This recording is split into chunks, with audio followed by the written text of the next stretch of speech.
All right, thank you, Sam. Welcome to this presentation about building projects. My name is Maryann Mori. I'm the district consultant for Central District with the State Library of Iowa. And as you can see on the slide, we have called today's presentation Building Projects 101 because it's going to share the beginning steps and survival tips when undertaking a building project for your library. And you're not going to have to just take my word about all of this. We have a panel of 3 Iowa library directors representing 3 different sized libraries, small, medium, and large.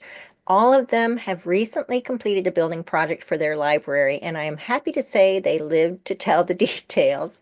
So we'll hear from each one and have additional time scheduled at the end for Q&A. Please put your questions in the chat. I will be monitoring that, watching for your questions. And as I said, we'll save those probably for the end. And I will be introducing each of our 3 panelists or presenters when it's their turn to share their story. Before we hear from our presenters, I have a few pieces of information that I think are worth noting if you're anticipating a building project.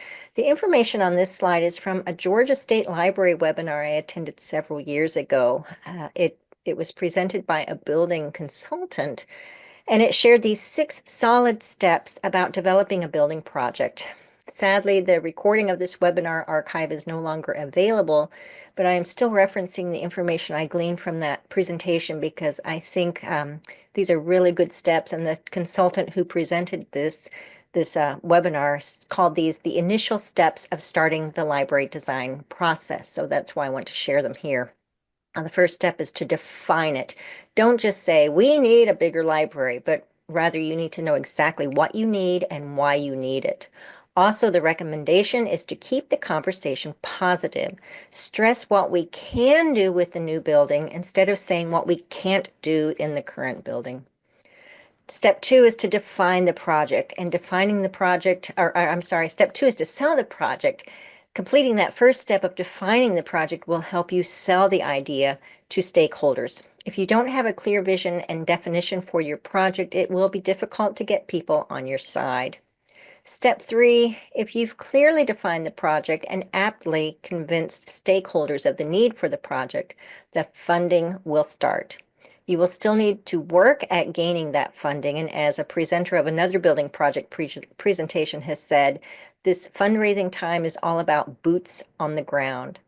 This step of the project will likely be continuous throughout the duration of the project and possibly a bit beyond. And I know that each of our presenters today will be talking about some of their fundraising aspects. Step 4, design it. Select your architect, contractor, interior decorator, etc. I will say that sometimes the design part may come ahead of the funding part. It may be easier to sell the idea and gain funding when you have specific design plans in hand. Today's presenters will undoubtedly share information about how these steps may or may not have coincided with their projects. Step 5, after the design comes the build. This is an exciting but also a very stressful time, as I'm sure all of our presenters will testify. Keep the momentum going with your stakeholders, though, by using live cams that show the building process, by providing updates to the public, by doing early views with special funders, etc.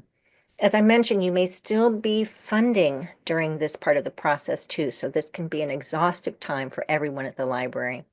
And finally, step number 6 is to celebrate it. Throw a grand opening day party, and watch your stats skyrocket, because the old saying is true: if you build it, they will come. And I know Sue has documentation to prove that fact. I want to focus just a little bit on the first step of that project that I mentioned, and that's the defining part of it. You'll need to make a case. This is your reasoning for desiring a building project in the first place. Your case will include information such as stats about your usage, both past and projected, stats about space needs, past and future growth projections of your community, community comments, which you're going to need to gather those when people come and talk about, oh, I'm so disappointed I couldn't attend the program because you didn't have space for me. You need to document that. Again, making sure you know the reasons why you need the new space, and talk about the possibilities of future services. You need to take all of this data, present it in a way that your stakeholders rather, can visualize, realize, and internalize it. I'll have to say this might be the opportunity for you to use some Canvas skills. And I think we probably have some training somewhere on that topic. Some of the things that will help you with this defining and making your case will be a space needs assessment and a strategic plan. And I'll just throw in a pitch here that your district consultants can definitely help you with the strategic planning part. I also want to share a few pieces of legal information you definitely need to know before beginning a library building project. First of all, you are going to need an architect. The information on this slide is from the State Library's Trustees Handbook. I've highlighted the primary information which says a registered architect is required to perform the design of a new public library building. Although you'll see later in that paragraph, quote, altering existing buildings may be an exception for the architect, depending on the type of work, you need to realize that most any time you're going to be busting out a wall or doing anything that modifies the space and structure of the building, you will need a professional architect. Redecorating, such as painting, installing new flooring, those types of things do not require an architect. And finally, Iowa Code Chapter 26 is titled Public Construction Bidding. It requires advertisement for sealed bids. And this information is from the State Law Library a few years ago, which told us only your city has the authority to call for, review, and accept construction bids. The library board cannot. So you and the trustees need to work very closely with the city on planning any library building addition and renovation. So that's all I had. We're going to move on now to our panelists who will each be talking about their building projects. With us today are Cheryl Talbert from Blakesburg Public Library, Sue Ponder from Prairie City, and Cheryl Heid from Grimes. And we're starting out with Cheryl Talbert, who has been director of Blakesburg Public Library. I think I may have gotten some of my information confused. Cheryl, I think it's what, 9, 10 years or so you've been the It's director. 2014. Okay, so you had experience, library experience before that, but you've been with Blakesburg for that long then. Blakesburg Library is an A-sized community, meaning the population is less than 500. The actual population in Blakesburg is 274, and Blakesburg is located in Wapello County. I hope I said that correctly. I'm still learning geographic names, not being a native of Iowa. And that's located in Southeast District. And Cheryl, I met you at the State Library's recent space planning event that we had, and you were talking about your building, and I was just so intrigued with it. I said, would you be a presenter, please? And I'm so thankful you graciously agreed to do that. So Cheryl, I'll hand it off to you. Okay. This slide is just kind of a brief overview of what we're going to be talking about, the history, our timeline that we did with our renovation, our looking at our plans and how we came about those, the actual renovations, and then we'll get into how we funded it, some of the fundraising efforts we did, our grants and that sort of things. Then when we got the one portion of our project done, how we actually planned and executed the move into the new space, how we're currently using our space, and then future plans, and then some suggestions for what we want to do with the future or how you can get through your project. Okay, next slide. This is our timeline. And our building is actually owned by our Friends of our Library organization. It's not a city building. So it's our friends that are spearheading all of this work. Um, but that organization was formed in 2012 to support the library. In 2014, I became the library director in April, and at the very first meeting I attended, where the library was leasing space in the community building, um, I was told that they were going to more than double our library lease amount, and we could either sign the lease and agree to it, or we could move. And at this point in time, the budget had already been set. The library did not have money to more than double our rent in our budget. So we talked with our school district, and we ended up, we had an empty school building at Blakesburg that was only used for lunches and that sort of thing. So they had classroom space, and our superintendent in the school district decided to enter an agreement with let the library use a classroom in that old building. So that was our temporary home. Our temporary home ended up being 9 years, but we'll move on.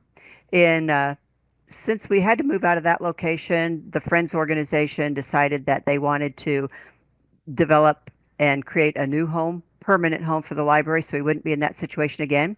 So they started planning and doing some fundraising. And in 2019, or excuse me, 2017, they were able to purchase a building, almost 2,400 square feet, that we could turn into a library. And then they did that in 2017, and the lines here are a little bit jumbled up on the screen. But in 2019, the Friends obtained their first grant. In 2020, they got their first project started. That was exterior renovation. And then it just went through the different renos projects through the years until we finally got to moving in to start the fiscal year of 2024 in end of June, 1st of July, 2024. Next slide. So to moving forward, the Friends of the Library had created a strategic plan, and its main mission is to provide funding and programming assistance for special needs or projects of the Blakesburg Public Library. Their number one goal was the library needs a home. Also, our library board was going through strategic planning process with Becky Heil, and after having our community input and stakeholders, we came up with some goals and things like that. And where our two plans overlapped, we needed a space to do our activities and our programming and house our collections and things. And the Friends wanted to do that. So our two strategic plans melded really well together. So we put together a planning committee.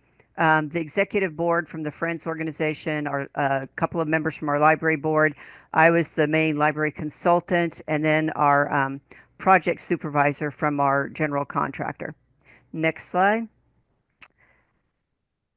Yeah. Can we, There we go.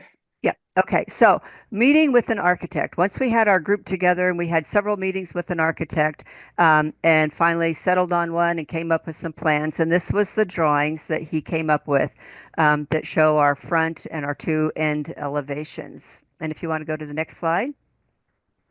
This one shows the building we were starting with. As you can see, it was an automobile repair shop. And this was our floor plan that we were going to use the space.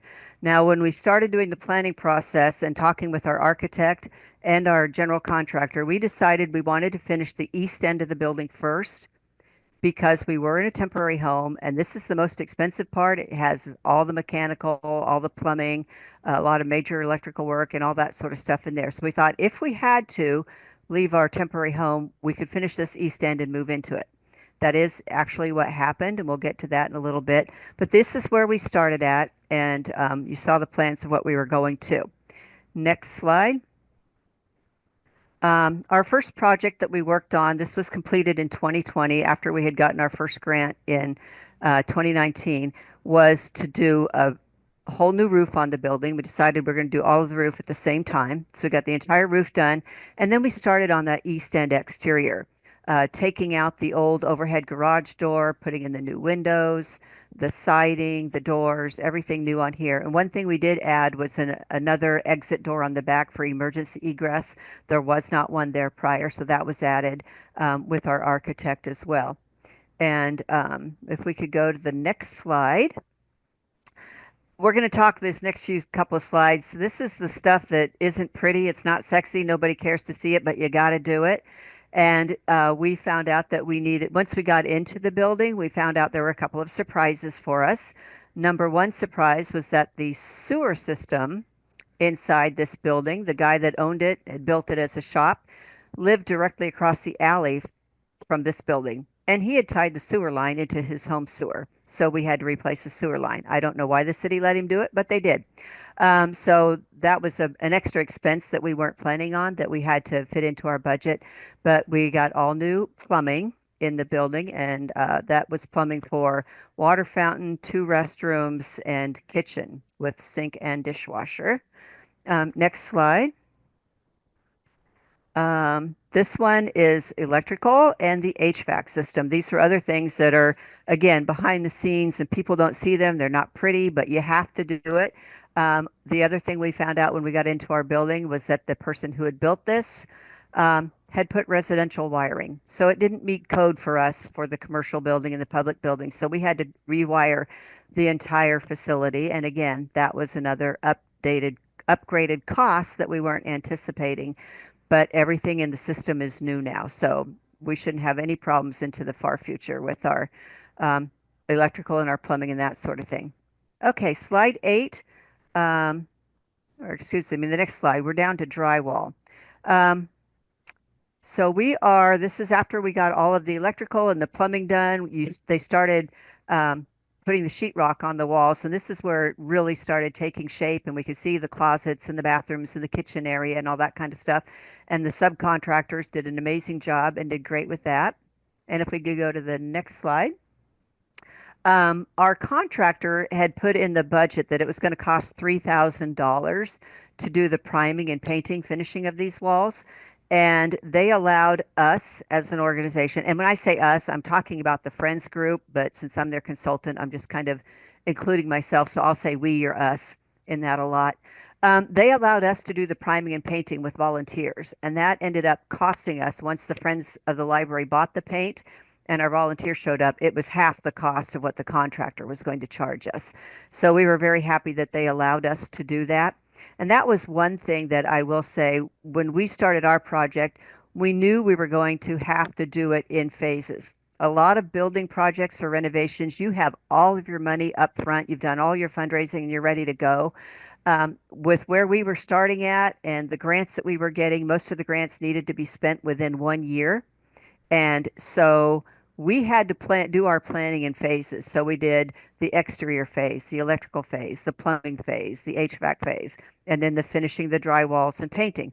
So everything was done in phases, and our contractor was so good to do this. And a lot of companies may not do that, but ours was a local contractor. His kids go to our school district, and they were definitely willing to work with us on that. And the nice thing about this is we had a lot of volunteers to show up to paint. And the ones of the Friends members who maybe couldn't physically help with the painting, they volunteered to provide snacks and moral support for us as we did it. The nice thing about us painting it at this point was we didn't have to paint clear to the ceiling, so we didn't have to worry about step ladders and all that. And we didn't have to worry about a spill because the floors weren't in yet, and no trim work around the windows or doors or things. So it was a very easy painting job, and our volunteers knocked this out in about 3 days. So next slide. So this one shows the walls have been painted. We're starting to install the doors there. We like the feature the architect came up with the sliding barn door that we can block off our kitchen if we don't, if somebody's been making a mess in there, we don't want to see the mess and we're having a meeting or something out in the other part of the building or some other activity. And then you can also see where we're getting our ceiling grid installed and our light fixtures, and then we have our floor put in. Okay, the next slide. This is our kitchen, and we received a grant just to do the kitchen from Cargill Cares Committee. And we again worked, this was not a project that was done by our general contractor, but our Friends organization had gotten their own contractor to do the kitchen, and they had received bids from 3 different companies and went with a local company that is actually from Blakesburg that does custom cabinetry. And they did all of the kitchen cabinets and purchased and installed the appliances for us as part of that package. The next slide shows us what the room looks like. And it could be set up in different ways as a meeting or activity room. With folding tables, we have flexibility, and then our stacking chairs, you can clear the room out. You can set tables up in any direction you want to, or any configuration you want to. Also, we have the 75-inch TV screen that we can use for PowerPoint presentations or movies and other activities, things like that we do at the library. We have a picture there of one of our 2 ADA bathrooms. They are exact replicas of each other. And then you can see the building or the room as it was set up for our open house. We did have our open house in May of 2023 when it was just set up as the meeting room, and then the library actually moved into it at the end of June, 1st of July of 2023. Yeah, later that year. So the next slide, we're getting into how we did the funding here. And we received, so far the Friends have raised over $315,000 for this project. Total estimate originally was about 325. We know we're going to be over that now, and there's a couple of reasons for that. But our donors and our fundraising have come up with 34% of the project thus far. We have received 5 grants from the Ottumwa Regional Legacy Foundation, totaling 96,000. Wapello County Foundation gave us 5,317 toward the HVAC system. Cargill gave us the 18,000 that we used for the kitchen renovation. And then the ARPA grant was one that we got after COVID through the library, and it provided the large screen TV, a PA system, and then exterior security cameras for the facility. And Cheryl, can you just clarify this total amount you have at the top? That was to purchase the building and to just do this half of the building Well, renovation, that right? that is all grants and money we have received thus far. We haven't spent that total amount, but it does include the purchase and all the Okay. work that has been completed thus far, plus what we have in the Friends have in the bank, and one additional grant they just recently received for $23,400 that will go toward the West End when we get ready to work on that. So this is the money that has been raised so far. These are some of the granting people. We thank them. The top picture was the Friends of the Library Treasurer and past president, along with the head of the Ottumwa Regional Legacy Foundation Grants Program, Amy Nossaman. That was when she delivered the first check that got the project started. We use the funders logos, and we thank them every chance we get in our press releases and our posters or things that we have that talk about our project. The big group photo is Cargill Cares group members and friends of the members of the Friends organization with the big oversized check. And then the smaller picture on the left there, that is a past Wapello County supervisor and a current Wapello County supervisor who were in attendance at our open house. And to thank all of our funders who were there, who had given money through grants and things, we did present plaques at our open house as well. And we are still going to go back to some of these people in the future, probably for additional grants as we try to finish the project. But this slide here then shows what we have actually spent up to this point. And I do have to make one correction because as I looked at this, I realized I left out the kitchen. So add on the 18,000 for the kitchen, and that will give us our new total. But purchasing the building and paying the attorney fees and the taxes for the purchase was about 44,000. The roof and exterior on the total roof and then the east end exterior was 46,000.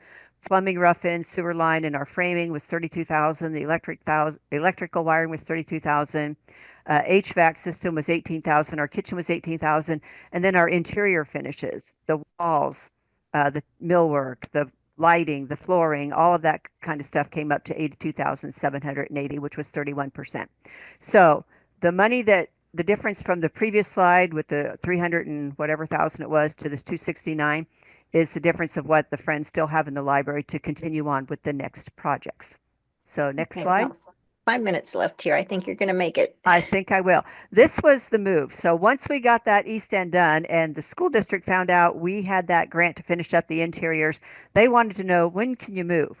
And so we moved at the end of the fiscal year of 2023, which was a good time for us to make that move, begin the new year in the new building. The school has a program called Explore Academy, and they wanted to expand that program, and they wanted the space that we were using. So to plan our move, we did a massive weeding project, and the Friends of the Library Group and library board members helped with the weeding, removing all the library markings and boxing things up. They also boxed things up and they helped with the move. So that was a 2-day ordeal. We had a lot of volunteers that helped with the move, and we got that all out. Let's see, I'm haven't been keeping up with my script that I had. So anyway, we got everything moved and into the new building. And so we are using the part that was supposed to be, or is supposed to be, our meeting and activity room. That's actually what we're operating our library out of. When we moved, we did had to put a lot of furnishings in storage. We put a little bit of our collection in storage again because we did a lot of weeding. We got rid of a lot of old books. If it was older than 2010, we got rid of it. Some of the 2010 forward stuff we kept and put in storage. What we put on the shelves as far as adult fiction was anything newer than 2015. We were able to keep pretty much all of our children's and young adult books out, that sort of thing. But this is how we're using the space. We do have some lounge space for just people to come in and sit and relax and read. We do have study table. We do have a table set up in the kitchen, so it could be a small meeting room if we wanted to. We have 5 public access computers available right now. We have a total of 8, but again, 3 of them are in storage because we just don't have room in this small space to put it. But we do have children's space and furnishings and games and toys, and we display books on the ends of our shelves and that sort of thing. The bottom right picture shows one of our programming things that we did when we got uptown to our new location. On Thursday nights, we don't have a restaurant in Blakesburg, but on Thursday nights in the summer, there's a food truck that's based in town, and they provide meals from 5 to 8 p.m. on Thursday nights in the summertime. So we thought, well, we'll tie in Thursday night movies in the library. In the old days, they had movies in the park, but our public performance license makes us we have to show them at the library, and we say it's better because there's no bugs and we're air conditioned and we have restrooms. So that's just one of our programming things. So this is kind of how we're using our space. And the impact of us moving uptown, I wanted to show some statistics on that, along with some pictures of how we're using it. There, we've got some boys that came in recently and we're playing Yahtzee after school. We do a cookies and cocoa with Santa event that we had at the new library last year, and we're going to be doing that again this year. It's coming up on Saturday. And then last summer, probably one of our most well-attended programs was playing bingo. The kids love that. But we have seen increases in the number of our patrons visiting the library, the number of programs we've been able to hold, the attendance at the programs. Our circulation transactions have increased.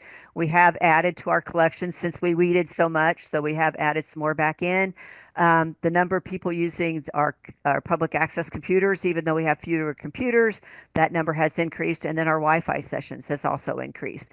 So Yeah. overall, we think people are very happy with what we're doing. They're happy with our new location, and when we get the next end done, it's going to be even more fabulous. We want to go to Impressive that. numbers there, especially on the number of visits and the programming and program attendance there. Yeah, and that was really part of our library's goals was to be able to offer more programs and things. And when we were at the school, we had to structure our library hours around school hours during the academic year, and in the summer we could do what we wanted. The one thing I will say with our circulation, we have seen an increase in adult circulation, whereas when we were at the school, we did a lot more children's. Now we're Oh, seeing a lot more excellent. adult circulation as well. Yeah. So our All future right, thank you. plans. Wrap up here. Okay, our future plans this spring, we do have a grant, like I said, and we do have money in the bank to get started on that west end. That picture there is the west end of the building, the floor plan. It's twice the size of the space we're in now, so we will be able to spread out a little more. This spring, we will get the exterior renovation done, and then we hope to have all the funds raised, everything completed, and move into that within the next 2 years. And that will just be amazing. Once we do that, the Friends of the Library will be able to rent out the space, the meeting and activity room for family events, community events, and the library will be locked off from it, but they will have access to a kitchen and restrooms and all that kind of stuff. So that's that. Tips, start early, get a lot of good people involved in your process, work with that architect. I had design build firm, but we worked with an architect, and now that is required. Um, Good communication is absolutely important. We made changes throughout the plan. Getting help from experts, attending the webinars, talking to other people who've been through the process. Your consultants are great. Expect the unexpected, like we had unexpected sewer and electrical problems. Be prepared for disappointment. We did not get every grant we applied for. We did not always get the amount we applied for, but that you just the chances you take when you're applying for grants, and grant funding is really hard to come by sometimes. Be patient. Our project has already been 9 years in the making, and we're still not done. Another unexpected thing that we went through was COVID, which was everybody had to deal with that. Talk up your project with everyone. We received a $15,000 donation from somebody who lives in Texas. She was out at the antique airfield at the fly-in that we have, and I was just talking with her about our project. She has written 3 books on aviation in Iowa. I bought them for our library, and the next year she just said, "Hey, you were telling me about your project. Every year I give to nonprofits. Tell me about your project again." I did. I was expecting, she said, "You'll get a donation." I expected maybe $500, maybe a thousand at the most. She sent us a check for $15,000. So talk with your project with everybody. Be sure to thank everybody that donates time, money, all your volunteers, everybody who granted funds and that sort of thing. And the other thing is make sure you maintain very accurate records. When you do get grants, you have to have very good records for everything. And again, All this right. is showing where we started and where we're at now and Yeah, hopefully a where we're going to be. pretty amazing transformation. Thank you, Cheryl. That was a lot of information, A and I'm lot. excited to see how our next two presenters are going to complement what you had to say. And again, we'll do the questions and answers toward the end. Our next presenter is Sue Ponder, Director of the Prairie City Public Library. Sue, I don't recall, you've been the director there, what, 15 years? 19 and a half years. 19 and a half. Okay, that's right. You're the one that told me 19 and a half. Yeah. You are a C-sized library, so a mid-sized library in Iowa with a population of 1,700. You are located in Jasper County, so you're actually in my district of Central District. And this was such an exciting project. I heard your updated reports at all of the county meetings. So Sue, I'll let you talk about your project. You've been here for the whole thing. Well, we moved into our new library on April 13th of this year, and I'll just share a little bit about how we made that happen. This was our old library. We're located just 20 minutes east of Des Moines, so we do have a lot of bedroom community users, I guess, or residents. So we have a lot of Des Moines library users, Altoona, but we have some very dedicated Prairie City library people. As with many small towns, our library plays an important role in our community. We offer programs for all ages. We have computers, internet access, digital material access, and we have over 13,000 physical items available in the library for checkout. If you switch the slide, this is what our programming looked like in our old library, because our former library was just 2,000 square feet. We did not have a meeting room. If you can see the computers in the bottom, that's my desk, and that is the program. So that not only limited the attendance at our programs, but it also limited the kinds of programs we could have, and it made it difficult for other people to use the library during a program, which we had people that would walk clear around the building to the back door to try to sneak in to get a book. And it's like, just come on in. It's the way it is. Go to the next slide. This was our community meeting. We had strategic planning, and you'll see Maryann there in the middle. We did this to kind of get a handle on what our goals were going to be. And what they should be for the next 5 years, I guess, as part of the strategic planning process. And out of this, it was confirmed that it wasn't just the staff thinking we needed a bigger library. We ended up utilizing the grant offered by the state library and had a professional space assessment and needs assessment of our town and our building. And again, confirmed what we already knew. We needed a bigger library. So our first inclination was to investigate adding on to our current building, our old building.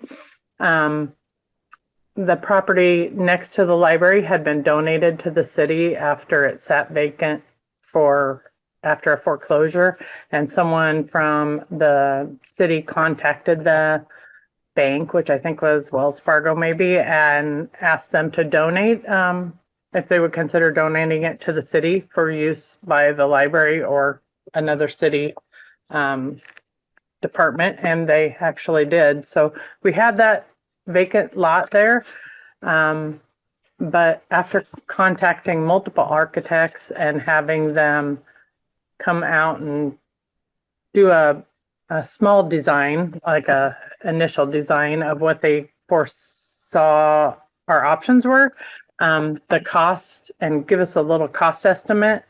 It was going to cost a lot more than we had expected and a lot more than we thought we could afford. The next slide, please. Sue, I was just going to interrupt. We Oh. were talking before the start of our webinar today about your strategic planning session.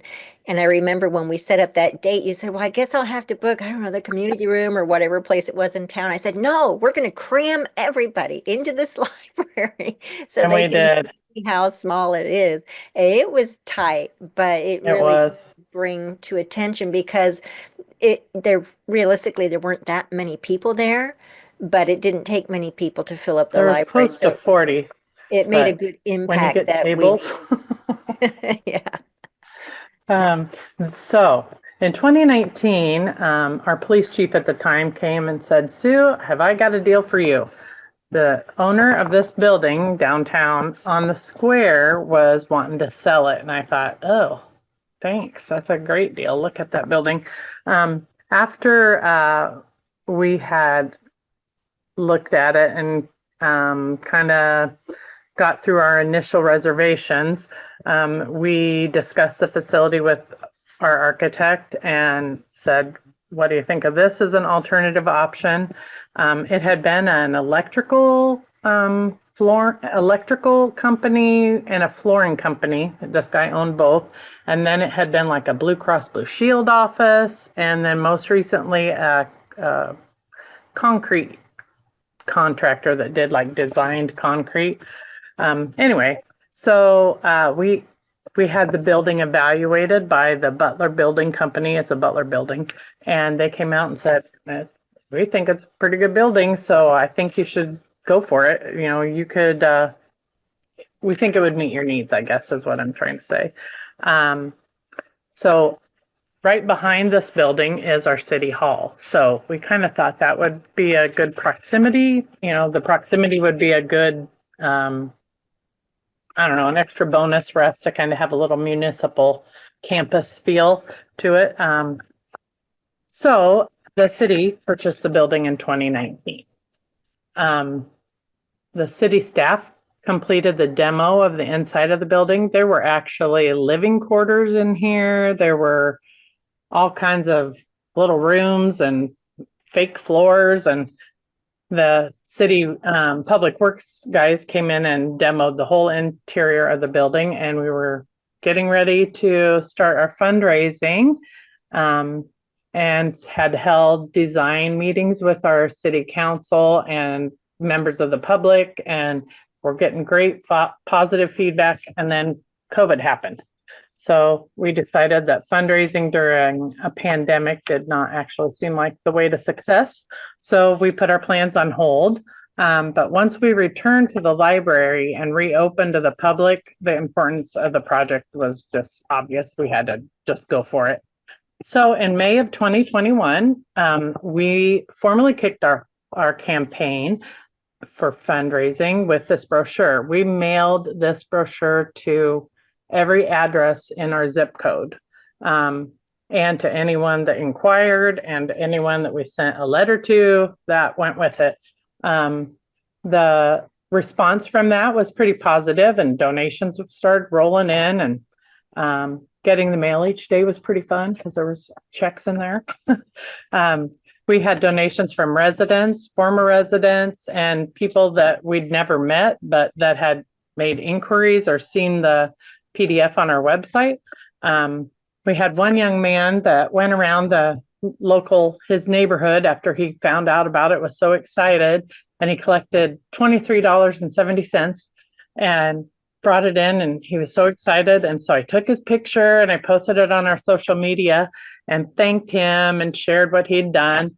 And people were so moved by that. We had one couple in town donate $1,500 in the kid's name and another $250 in his name. So he was pretty excited about that. He got a leaf on our tree. But so the next slide, we'll talk about fundraising. In addition to the local donations, we wrote a lot of letters requesting support, and we applied for numerous grants. I think our efforts really shined in all the different ways we found to raise money.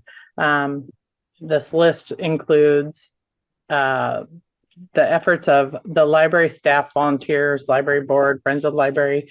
We had book sales, bake sales, t-shirt sales, vendor sales, community pancake breakfasts.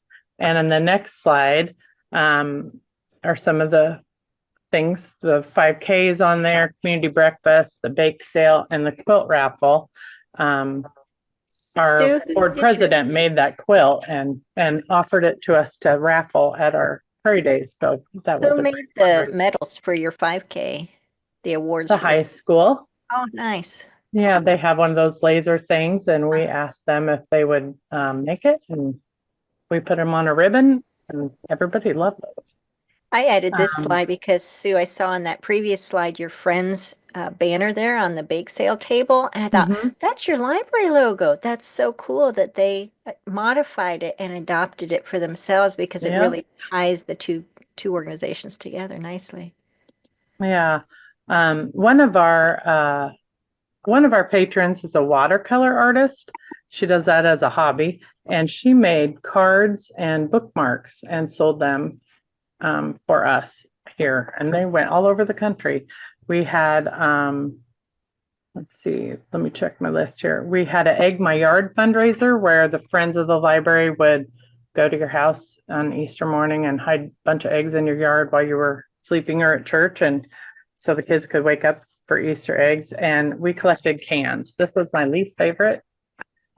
We had a bike night in town for a couple of years that we did cans at and dug them out of the garbage. And that's my board president down there in the right hand corner. She's in the dumpster. I'm like, give me a break. But our shirts have building our library one can at a time. And, But we made over $6,600. That's a lot of Sue, cans. correct me if I'm wrong, but you actually used your new building before it became the library. That is the building Hands, right? right there. The back Yeah. of it is gross. Oh, this is a breakdown of our funding. Grants and donations from our local area were 390,256. Private donations were over 144,000. Our city, we kind of got lucky that our city was actually one of the communities in Iowa that had speed cameras. So we ended up getting more from our city than we were planning, which turned out to be a good thing because there's always change orders and everything. But so we got 665, almost 666,000 from the city. The Friends Group raised over 40,000 in fundraisers that I listed, and we got $5,000 out of our county, which I'm most proud of probably because we they are not very supportive in Jasper County of libraries historically and had cut our funding multiple times. But to get a grant, to apply for a grant through Iowa Economic Development for our library, that was $200,000 that we got. We had to have county support. So I talked them into conditionally committing $5,000. So they didn't have to pay it if we didn't get the grant, but if we did, then they had to pay it. So that was my favorite collection right there. Well, one of them. So let's see. What's the next slide? Oh, there's our library. I thought I was going to be on assembling shelves, but there's our library, the outside. We have not actually purchased any new. Oh, go one more.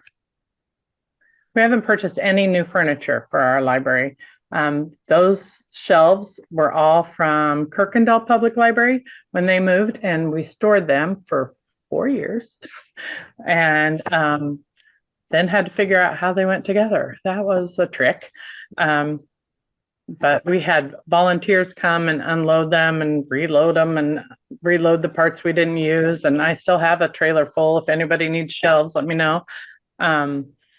We were very lucky that Grimes Public Library was getting ready to move into their new library because we furnished this place. I don't know whose desk I'm sitting at, but I have a desk from Grimes.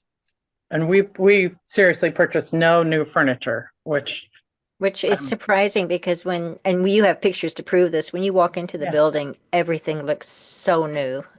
And I'm so proud of it because we worked really hard to stretch our dollars, and we did. It was great. And the community effort too, in like those shelves and packing them up in Ankeny. We had 40 people show up to disassemble and load those shelves onto a semi. And the football team from the high school came and just carried all them steel shelves out, and they were there for 2 days. It was such a neat community building thing. And anyway, so one thing is we did have to store everything. So we have a storage unit still with furniture and a trailer of furniture still that's left over. That's our next thing to get rid of. So then they spent a lot of time cleaning the shelves and the end caps, and days and days and days, probably weeks, cleaning all that and assembling it. And then that last picture there shows the book brigade. We had families come. We invited everybody to come. We're only 2 blocks from our old library, so they just passed the picture books, and oh, they loved it so much. It was a good day. This is our ribbon cutting on April 13th. We were all so excited. It was hold on, let me get rid of that. And then we held our donor preview night, and then we held our grand opening on the 13th. We were so excited, and it was just the best day ever. We have seen significant usage in our library and have met people that we've never seen. I've lived here for 30 years and it's a small town. I have never seen some of these people. Let's see. Oh, and since we're on the square in town now, we get a lot more foot traffic, which is nice, because we were kind of off the square a block, more in a residential area before. Yeah. Anyway, so this is our, when you walk in the front door, well, our like circulation desk is to the left. Can't see it, but it's straight down the main hall, I guess. And the next slide shows our kids area, I think. We have book bins that were also from Cheryl that are painted the green and blue. We have our kits are on display. The story time's in that back corner. The kids do puzzles and coloring and stuff on that table. That right in the right corner is where the couple kids' public computers are on that table, also from Grimes. And this is our main computer area, and then we have some work areas, and then to the right, those are our study rooms, which are fantastic. I love those.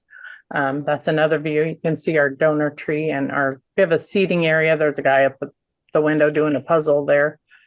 Cheryl, are you recognizing all this furniture? A little bit. Yeah, the next slide is our community room.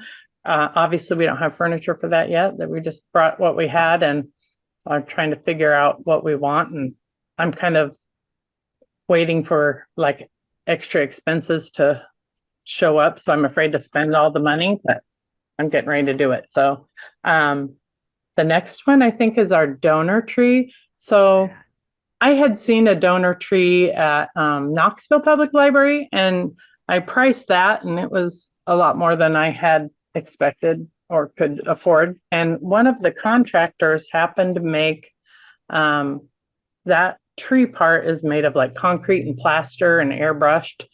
And he said, I can make you a tree. And I said, well, so he talked to the friends and gave him an estimate. And then the friends, out of their fundraising money, they bought the leaves and paid for the tree. And so anyone or organization that donated $500 or more has a leaf of varying sizes and colors, but it turned out really cool. And this is so pretty. I don't think the picture does it justice. It really doesn't. A work of art as well as I love it. It actually looks like real wood. Yeah, it's very pretty. So let's see. Here's a few things to consider that I think I wish someone would have told me. Do you have a strong support system? Both your library board and a friends group or foundation, because it takes a strong presence to keep a project like this moving forward, because fundraising is a lot of work. And you shouldn't do it alone or have to or try to, because it takes over your life if you let it. And do you have community support? Do they want this to happen? We were lucky enough that we did have some strong library patrons that were vocal. We were also competing a little bit with the fire station because they need a new fire station and we needed a new library. And there's always a little competition there, what's essential. And so we had a little bit of that. But I encouraged all my patrons that to be vocal about their thoughts on the project. And is your city council supportive of the idea? Having a council that's not supportive can actually make all the difference. We worked towards this for so long, 13 years, truly. And so we actually went through multiple councils. We've experienced very unsupportive and very supportive. So that just be ready to that just recognize that that does matter, I guess, and be aware of it. And I would suggest that if you're not already doing so, attend every council meeting you can. Your department head, you're the face of your library. They need to know who you are and get used to seeing you, and so they don't forget you. You need to have a seat at the table, I guess, especially when funding is discussed. Make your efforts known. It's easier to talk. It's easier to ask for funds from your council and other people when they know what you've been doing to fundraise. They know you've been digging through, getting cans or whatever, bake sales, cookbooks, and they see the effort, I guess. And figure out ahead of time who's managing the project. Not all communities our size have someone that does manage the community city projects, I guess. So our city, since we started talking about this in 2011, I think we've had 7 city administrators, which is a little unusual, but there were some extenuating circumstances there. But only 2, I think, were actually supportive of this idea. So our current city administrator, who happens to be one of the 2, he started right when our project was going out to bid. So I lucked out there. He was new though, and he had his hands full with his new job. And so I ended up doing a lot more than I had expected, and a lot more than the library board had expected I would do. I was here probably every day or close to it, taking pictures, answering questions, asking questions, correcting things. They actually ordered, kind of flip-flopped the carpet vinyl order and ordered vinyl for a lot of what was supposed to be carpet, and they were getting ready to lay it when the day I walked in and went, whoa. So they stopped and figured out that they had messed up the order. I'm gonna have you wrap up here, Sue. Yep. So I guess, although this was one of the most difficult things I've ever done, I'm pretty proud of our library. And there are days I can't even believe that we're here. So Yeah, it is beautiful, and you have every right to be proud, Sue. thank you. Thank you. All right, on to Cheryl Heid, who is the director of Grimes Public Library. Grimes is a growing community currently with the population noted as just over 15,000, which makes it an E-size library located here in Polk County, which again is in my district, Central District. So Cheryl, I will let you start on your project here. I think we're an F-size library. Are you? Okay, I must have misread, or I know you had some census issues that you just keep growing and growing, so I wouldn't be at all surprised if you're the next size up. I know we are whatever Johnston is. So yeah, again, I'm Cheryl Heid with the Grimes Public Library. You can go to the next slide, please. That is just my favorite slide, so that's the slide I love to start with. I wanted to put together, I knew time would probably be short, so I wanted to put together just a brief timeline, not to necessarily go through word for word with all of you, but wanted it to be a slide so that you could reference it if you wanted to play Remember When with me, or wanted to reference all the different steps that we went through. So I won't really spend a lot of time on this timeline because I do want to save a lot of time for questions, because I don't know about any of you, but I had a ton of questions when I first started. So you can go to the next slide, please. Cheryl, I'm just going to briefly say, Oh, you sure. can do the math here. This is 9 years. So I think that's interesting that all three of you have said this is many, many years. And I remember talking with you, Cheryl, that your first year there on your timeline, be present, be engaged. That was from day one when you got hired. You were starting on this building project right off the bat. Yeah, I have written on the top of my piece of paper. It's almost really a 10-year process. Yeah, and I started back in July of 2015. And I say I started out with kind of a negative balance, just because we did not have the community support that I knew we needed to push a building forward. Plus, the previous director, along with the previous city administrator, had already kind of dived into the whole building process. They hired a fundraiser. They hired FEH to do some renderings. And it was, beautiful renderings, a great plan, but they ultimately decided not to go forward with it because they didn't feel they had enough major funders within the community to actually make this happen. So instead they pivoted, of course, and did a remodel, and it was beautiful and it was really needed. And so it was a great remodel, but a lot of communities, and I started literally the day that they started to do the punch list. So at the end of every project, you always have a punch list, and you have a year to get through the punch list, because that's when your warranty is up typically. So we were doing the punch list, and I don't know a lot of people, a lot of community members who want to, hey, yeah, we just spent $500,000 on this remodel. Let's go ahead and build a new building. So that's why I say I kind of started with a negative balance, because it was quite clear that a new building right away was just not going to happen. And we were functioning fine. I love the picture that is pictured here. We have kids sitting on top of shelves. We have a huge audience, as many kids as we could pack in. And like Sue, I really was like, yeah, let's bring it on. Let's bring everybody in. Let's pack them all in and take a ton of photos, because that is what's going to sell. Pictures are worth 1,000 words. You can tell people till they're blue in the face that you need new space, show them, and that's a different concept. We literally could only fit about 3 families within our children's collection and have them browse comfortably. Because after a while, if you bring another family in there, you'll notice that they begin to kind of climb up and they leave really quickly because other people are within their personal space. So we really began to become no longer functional. That picture on the bottom is literally what my head of circ was surrounded by, and the check-in is also there. And that literally was the place we would, once books were checked in, that's where they were deposited until they were shelved. And so we had literally, with programming items, stacks of books, supplies, chemicals, you name it, we were surrounded.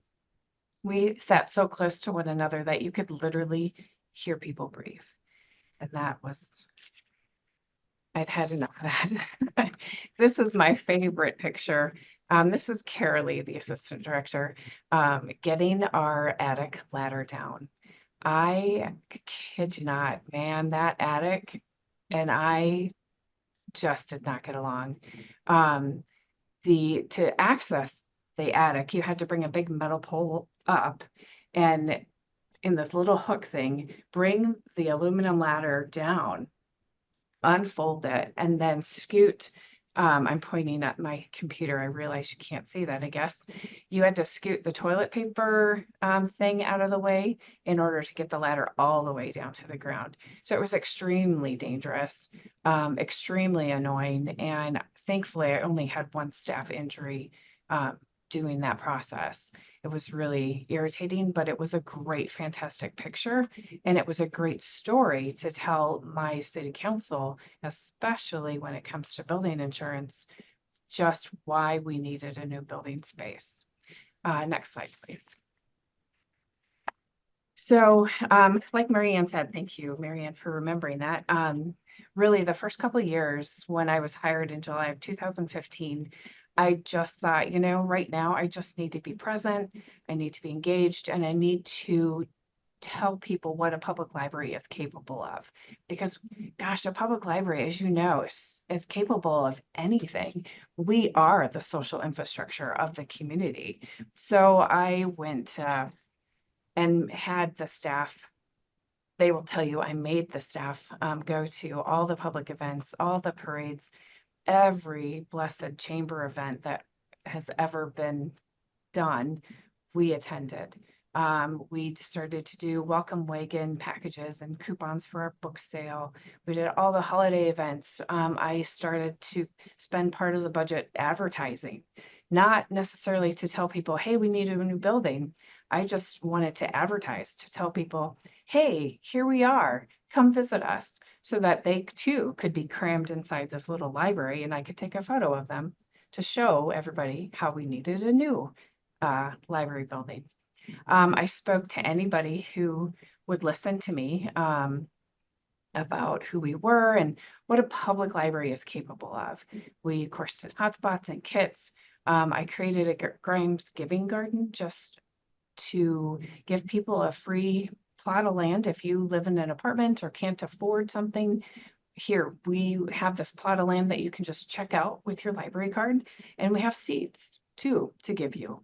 And then I started the Iowa Adventure Pass system just because I believe that's what a public library is. A public library can definitely provide all of these things without the expectation of money.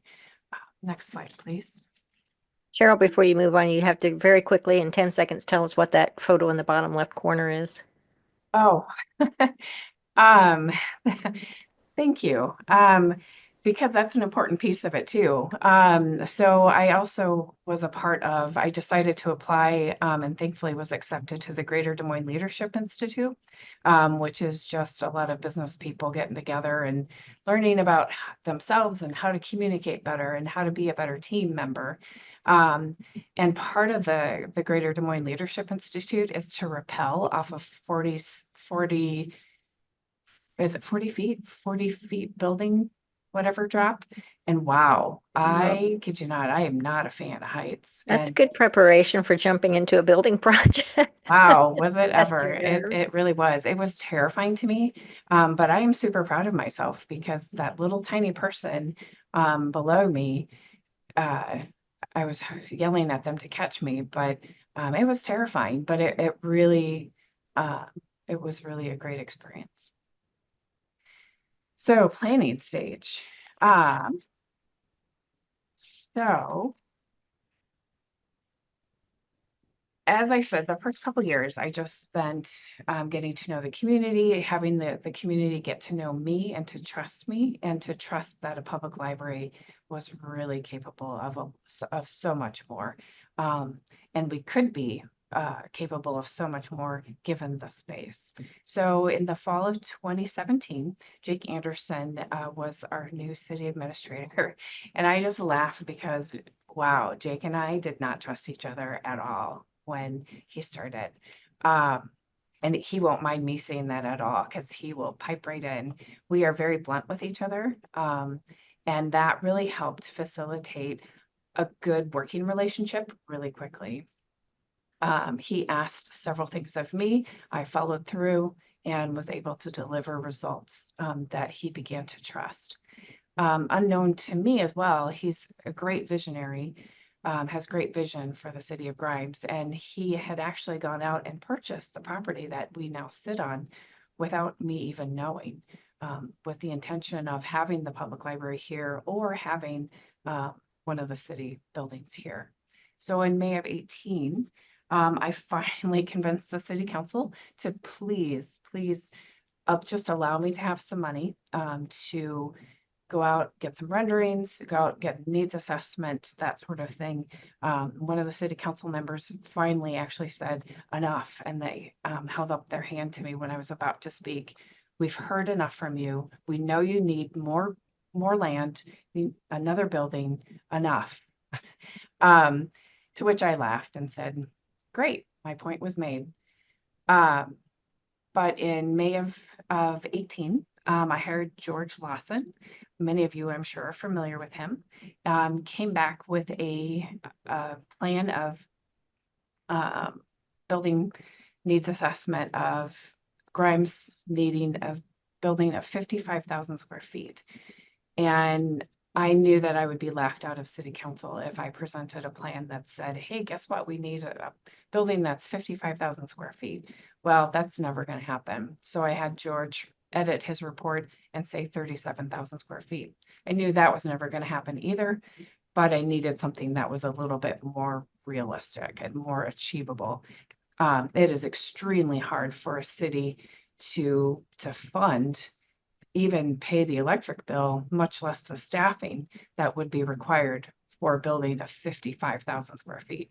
So pivoted that. I call it my great pivot stage because there was a lot of pivoting that went on. I hired another architect firm to do some renderings. They came up with some really beautiful renderings.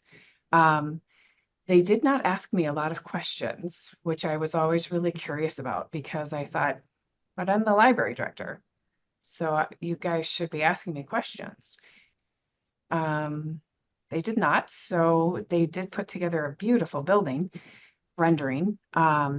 Showed me Friday night. Mind you, the city council meetings are on Tuesday. So on Friday night after we closed, they brought myself and the board together to show me the renderings, and with a price tag of $22 million. I turned immediately to the board president with tears in my eyes, and I said, we can't go forward with this. We can't allow them to present to the city council. They are going to tank everything that I have worked so hard for. Please don't allow them to present. The board voted and said, no, we need to show the city council that we did spend their money, and this is what they came up with. And of course, it tanked terribly, and it actually almost completely destroyed our chances of getting a new building. So that was the biggest heartbreaking pivot I have ever had to make. And so I went ahead and thankfully through the greater Des Moines leadership, I knew Evan from Envision, the architect. He was in my class. And then one of our staff members had a construction manager, a former construction management father. And so together, the three of us kind of came up with a plan and a price tag, and then represented before the city council, and to which they said, okay, great. However, now you also need to get LOST passed. Well, LOST, if you're not familiar, is the local option sales and services tax. And so I said, okay, great, let's do it. So we educated the entire community, the library, and the friends of the library did. Educated, because of course you can't tell people to vote yes, but we educated the daylights out of the city of Grimes. And I am very proud to say that in August of 2019, it passed by 82%. And so that was a huge wake-up call, I believe, to the community, to the city council, especially. Just the desire is there for a new public library building. And I'll get into that in a little bit, but 2019, of course, we continued our design with Envision, and started to get the community involved. So once LOST passed, then the city said, oh, but wait, we have one more surprise for you. Now we want you to raise $1 million in order to get your library building. And so I just said, oh, okay, here we go. Cheryl, I'll give you your 10-minute warning here. So started to do that. Then, just like Sue's building, COVID happened in March of 2020. And so that paused and made the entire world pivot. And so during that time too, the city paused their CIP planning. And that just gave me a lot of time to shake hands and ask questions and be vulnerable with people to say, you know what, I don't know what I'm doing here. Can you please help me? So I had breakfast with Breads on. We may not agree on politics, but I was reaching out because I knew I needed people that were in the legislature. I knew I needed help in that arena. And I said, please don't think I'm asking you for a donation. I simply just want to have breakfast with you. And I just want to pick your brain because I've never built a building before. I've never had to fundraise before. So please help me. And he was very gracious with his time, and I have met so many people that were very gracious with their time too, including a lot of fundraisers who helped me just simply for free because I asked them. So continuing on, September of 21, we had a community meeting where we got to design and we got to begin the bidding process and put together the bid packages. And then the December 14th, 2021, I have BDE on the slide because that truly was the best day ever. And that is when your city council signs a resolution agreeing to the bid packages, which means they can't go backwards. Loss, I kind of already explained loss, so I'm going to skip through that and just again reiterate, I really had to reach across every single sidewalk, every single street, to gain the trust of everybody I worked with, and to let people know this was going on. I wrote business letters to every single business. I visited every single business. I wrote a ton of grants, Enhance Iowa grants, applied for multiple other grants. And I definitely couldn't have done that just by myself. We had a couple members of our friends group. Our friends group is really quite small, but thankfully they were very supportive. Definitely a lot of volunteers, a lot of people really saw our need and helped us when we needed it. Next slide. So after that, groundbreaking ceremony was June 28th, 2022. And I still get chills when I look at that picture. That was such an incredible moment. November 22, we had our beam signing. And at first I was like, are you kidding me? We're going to all like sign a beam. I just didn't really understand it until I did it. And now I can see it every day. Of course, it's hidden, behind the ceiling and all of the materials that go into a building, but I know it's there, and I know my family's hands are all there, and so I can look at that every day and know that my kids and my family are a part of this building. My mom signed the inner part of my office wall, and so did my niece Megan. So it's really a fun thing to be able to do when you're in that process, and I would highly recommend it. And then, of course, January 30th, 2024 was our grand opening, and that is us cutting the ribbon. Lessons learned. As I was hearing Cheryl and Sue talk, I was writing down a few other things too. I really recommend hiring people who are great listeners. I would not go with any company, and I will never go with another company again who does not listen to me.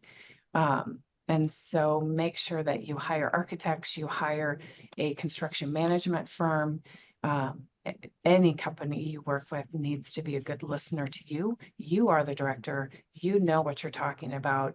You know how patrons will move across your library building, not the other way around. And the one key thing that I learned was that when an architect makes a mistake, you have to pay for it. That was a huge shock to me. So I just wanted to put that in there. Envision was lovely to work with, and really they only made one mistake where I was like, oh shoot, I wish you wouldn't have done that. Otherwise, I just wanted to put that in there because I had no idea. Definitely know who you're dealing with, know how far to push when you're talking money, and know when not to push, know when to back off, especially when dealing with other city relationships, with your city administrator or whoever else you're dealing with. You definitely need to know where you stand. You need to know them. You need to know yourself. And definitely follow your gut. When your gut is telling you something's off, listen to it. You need to be genuine. You need to remember to laugh. It's hard. Trust me. You also need to remember to breathe. It's a job. It's not your life. It's a job. And yeah, it's a building. It's a privilege to be able to build a building, but ultimately don't make it your life. I totally agree with Sue on that. Um, you need to raise the bar, not only with yourself, but with other people too. I definitely say you need to raise the bar with yourself and educate yourself on all of those construction terms. I really had to prove that I knew my stuff in order to be trusted. So, and definitely don't be afraid to be vulnerable. Um, and remember, it's not just you that's going through this process.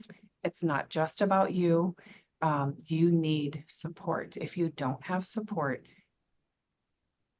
you're going to have a harder time. You need to have support to get a library building built. All right. Um, I'm going to have you wrap it up here with these last couple slides. you bet. Make sure you document everything as well.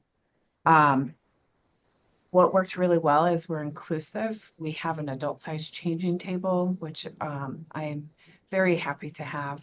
We're a flexible space because we had to be, because part of that pivoting process I was talking about during COVID, steel rose, the price of steel rose, and we had to cut our building by 10,000 square feet at least. We were supposed to be actually a building that was 31,000 square feet. So we didn't want to make everything movable. We do have an outside space to grow because we had to pivot the building on the property. So we have room to grow now. And the next slide is a flexible meeting room space. We have now 4 small meeting rooms because we have 2 larger meeting rooms that can be divided in half. Every study room that we have has unique furniture in it because everybody learns differently, everybody studies differently or works from home differently, and we made it our own. We really wanted to come up with concepts that felt like us. And so we started with a picture of a ski lodge. We thought it was somebody's cabin when we started, but it was a picture that we pivoted to a lot because we wanted it to feel like us. We wanted it to feel warm and cozy and inviting. And so that's a picture that was that helped us along the way. And this is a picture of our sculpture within our lobby area that I absolutely love because it's of prairie grasses, Iowa prairie grasses and Iowa flowers. And just like these Iowa prairie grasses and flowers bring beauty, shelter, and nutrition to the environment, that's what a library does. A library brings shelter, beauty, and nourishment to people through their minds and bodies. And the root structure is extremely important when you're talking about prairie grasses and flowers. And I wanted the donors, I wanted it to fall on the donors because I want the donors to remember they're a root. I'm a root. Carolee is a root. My entire staff is a root. The city administrator is a root. But separately, we're just one root. But together, look at what we can create. So thank you. And Cheryl, I tossed this picture in myself that just shows the your smaller building, which it was smaller than that picture looks, and just the difference between that and your new facility. So thank you. Thank all of our presenters. And I'm having trouble seeing the chat, but from the view I have, I don't think there have been a lot of questions. I think everybody is probably too busy taking notes to ask a lot of questions. So if you have questions, please put those in the chat now. I do want to share these 4 resources that I think very much complement what our presenters have said. This first resource is an example of a building project presentation. This is coming from a library in Connecticut, and this was their defining the project. This was their selling the project. So I think it would behoove you to watch this if you have a building project coming up. The second resource is out of Wisconsin, the Southwest Wisconsin Library System. This is a session they also called Building Projects 101. I didn't realize they had used that topic. We had already named ours when I saw their webinar. But anyway, it's presented by a librarian who or I think he's an architect, but he works for the library. But anyway, it is an architect with lots of library experience presenting that. The third resource is a print resource you can access, download, read it online, and download and print it. This is a library space planning guide for librarians. It's a very handy, useful little booklet from the Massachusetts State Library. And then that fourth resource is a webinar that explains that booklet. And one of the primary authors of that booklet is a librarian who is also an architect. So quite a unique combination of education and experiences there. So I think those will be helpful for you. So we do have time for questions and answers. And I'm going to jump to the next screen so I can share the contact information for all of us because I don't think okay, now I can see the chat. Before it was not letting me. Susan has asked how many square feet was Grimes. You did answer that. Thank you for that. Someone's asking about your adult changing station at Grimes. Is it a separate room or part of another restroom, Cheryl? I'm sorry, I'm just typing out my answer. It is part of our family restroom on the first floor. So we have Okay. a small child's toilet, an adult toilet, and then the adult changing table and a baby changing table as well. Okay. I want to point out something that Cheryl, I think you're the one who briefly mentioned a little bit about this, but four things I tell librarians when they're contemplating new buildings, aside from the fact you got to have an architect and you got to go out for bid. But I always say make things as movable as possible. Put everything on wheels so you have a flexible space. Another thing I always forewarn people is do not let an architect talk you into they have a knack for doing this with light fixtures in particular, into light fixtures that are extremely attractive but totally not functional and impractical and extremely costly when it comes time to replace a light bulb. So be careful of that. The other thing I like to forewarn librarians of and boards is that we've said this a couple of times, and your stats and all have proven this. If you build it, they will come. And oftentimes, what librarians and boards and cities forget about is after we build this wonderful new library, the usage is going to vastly increase, and we may need to hire additional staff. Have we configured that into our overall budget? We're going to have a bigger space, so that's going to mean higher utility bills, more electricity, more people coming in using more water. We're going to have higher utility bills. Have we configured that into our future budgets as well? So I think those are some important things to think about. Cheryl Heid, you look like you're ready to say something on that topic. Yeah, I actually went ahead and hired all my staff before we moved. I felt that was really important so that there wasn't a before and after staff, a before group and an after group, because I didn't want division within the staff. And so I wanted everybody to know where we came from and Okay. what it was like to move and be a part of that movement. I also broke apart my budget, my building budget for 2 years. Broke it into 2 fiscal years. So I started out with programming and acquisitions and some other line items in the first fiscal year in which I made that big transition move. Because yeah, to go from a 6,000 square foot building to what we are now, the budget had to grow by a huge amount, and to get many more staff was a big leap. And so to help make it less painful for the city, I agreed to make that happen within 2 fiscal years instead of just 1 fiscal year, And which I don't see any other questions being shared, which is kind of surprising. I thought we'd have a lot of questions. One thing I'm going to toss in, which I learned, actually it was from the presenter. Let me go back a slide here. From the presenter of this second resource that's listed on the slide out of Wisconsin. I took a class with that presenter, a multi-week class.